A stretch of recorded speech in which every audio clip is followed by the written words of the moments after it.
Peace, this is O.G.B.O for the Ministry of Information. Today we're going to talk about the power of perception.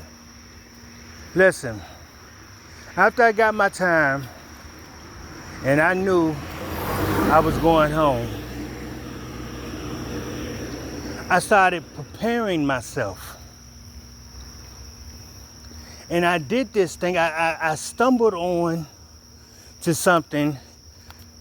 At the time, I had no idea how big this would become in my own life and my experiences since being released.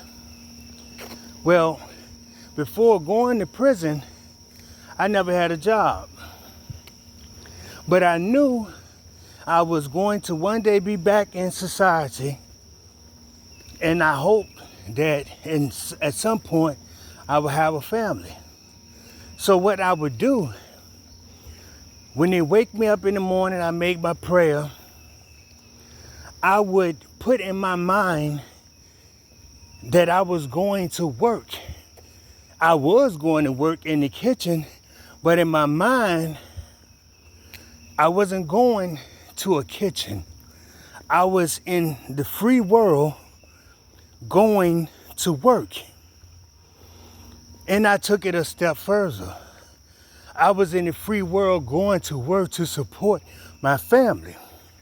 Now, I did not have a family at this time, but I knew at some point I would. So I prepared myself. What I did not know was I was setting the stage for something that has served me hundreds of times since. I call it the power of perception. You literally have the ability to change the perception on everything you encounter.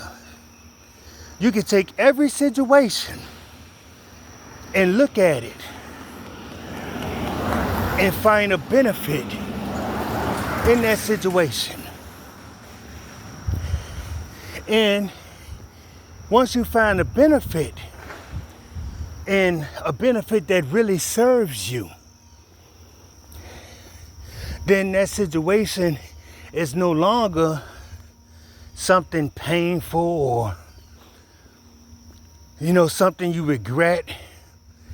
It's more or less a painful lesson, right? But not every situation is like that. I give you another one.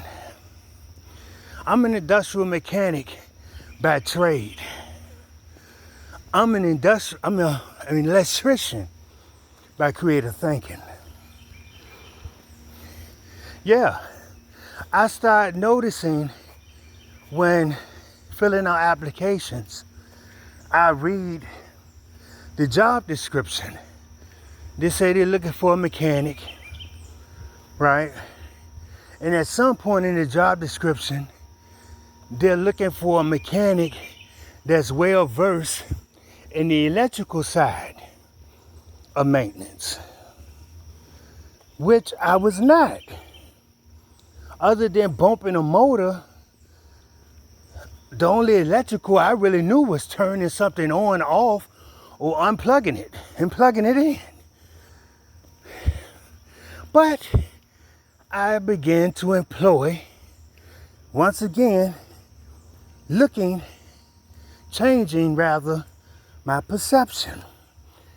I'm an industrial mechanic by trade. I'm going to qualify myself to call myself an industrial mechanic by trade and a proficient electrician. Proficient in electrical apparatus, because I'm unlicensed. Okay?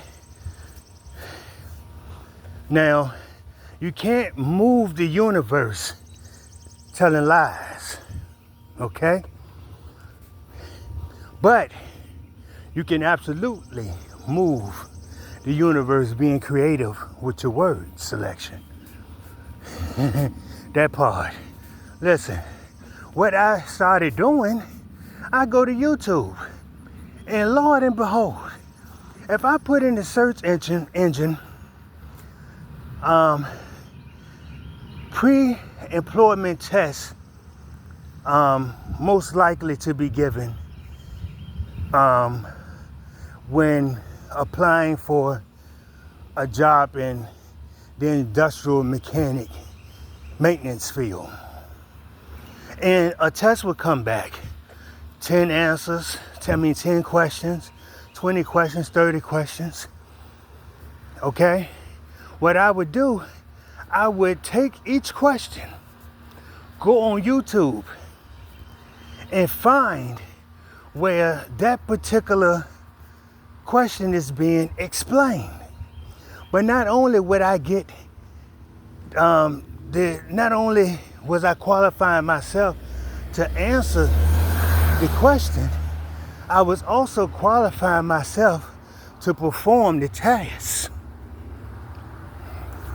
And now I'm nice on the electrical end. I didn't go to school for 2 years. I didn't go in my pocket. I went in my brain. And I changed perception. Because most people, when confronting that, okay, would say, okay, well, I need to go to school. And I'm not saying don't go to school. All I'm saying is, you can be making the money an electrician makes while you're going to school to be an electrician.